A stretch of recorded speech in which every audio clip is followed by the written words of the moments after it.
என்ன வந்துச்சு? உனக்கு பேச்சுதானே போச்சு.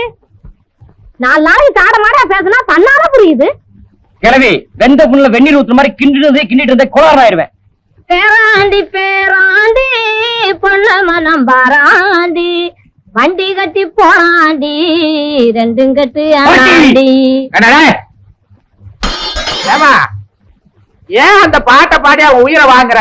இப்படித்தான் உன் பாட்டை கேட்டு எங்க அப்பா காசி போன திரும்பியே வரல. அந்த பாட்டு பாடின பாட்டு அது போட்டு சின்ன சாப்பிட வந்தானா இல்லையா? வரல. இப்படியே நீ பாடிக்கிட்டே வருவான்.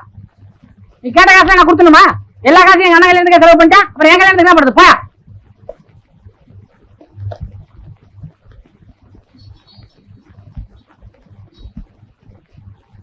பாட்டி அப்பாங்க ஓடுக்குள்ள நீ சொன்ன மாதிரி எல்லாருக்கும் அட்வான்ஸ் கொடுத்தாச்சு, ஜவுளி எடுத்தாச்சு. தட்டான ஒரு குழப்பறான், கால் குண்டு பண்ணிடுறான், அரை குண்டு பண்ணிடுறான், எனக்கு ஒண்ணுமே புரியல. பேசாம செயின் மோந்திரன்னு உருண்டியா வாங்கிடுவோம். தாலி 2 வாங்கிட்டுமா? எல்லாம் பிற்காலத்துல உதவியானதான். இப்ப தெரியாது, 4 நாள் தங்க வேலை ஏறிக்கிட்டே இருக்குது. முறைச்சிருவீங்களே. பந்தல்காரங்க கூலியை பார்த்தா பந்தலே வேலைக்கு வாங்கிடலாம் இருக்கு. அதனால நம்ம தோட்டத்தில் இருக்கிற ஓலையெல்லாம் வெட்டி போட்டேன். பொம்பளை எல்லாம் முறைஞ்சிட்டு இருக்காங்க, கூலி மட்டும்தான் நமக்கு.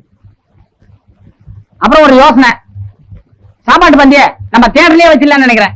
ஏன்னா சத்திரக்கார ஏகப்பட்ட காசு கேட்கறான். என்ன ஒரு நாள் கலெக்ஷன் போவோம், அதெல்லாம் பார்க்க முடியுமா? கல்யாணம் இல்ல. ஏப்பா நம்ம யோசனை எல்லாம் எப்படி?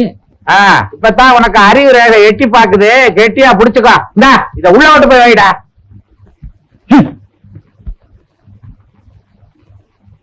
பாட்டி நீங்க தலைக்கு மேல வேலை இருக்கு, நான் சாப்பிடுறேன். அது போடு.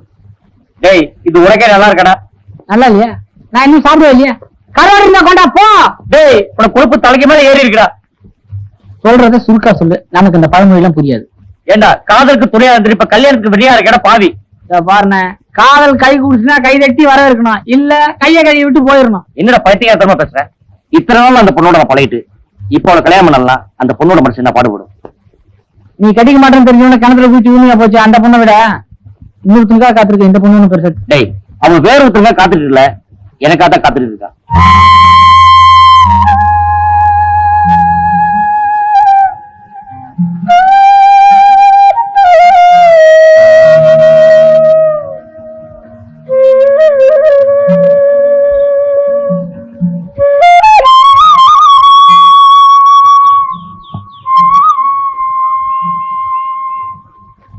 எங்க வீட்டுல எல்லாருமே எனக்கு எதிர்பார்த்தாங்க.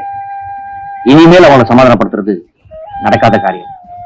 அதனால அவர் முடிவு வந்தேன்.